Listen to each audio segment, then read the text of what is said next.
Assalamualaikum warahmatullahi wabarakatuh.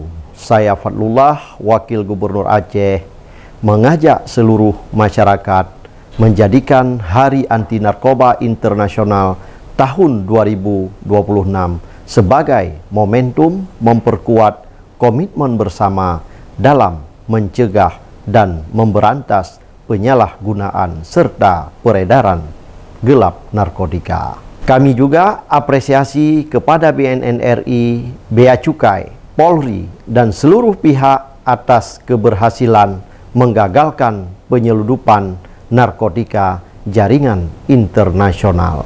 Bersama kita wujudkan Aceh bersih narkoba. Wassalamualaikum warahmatullahi wabarakatuh.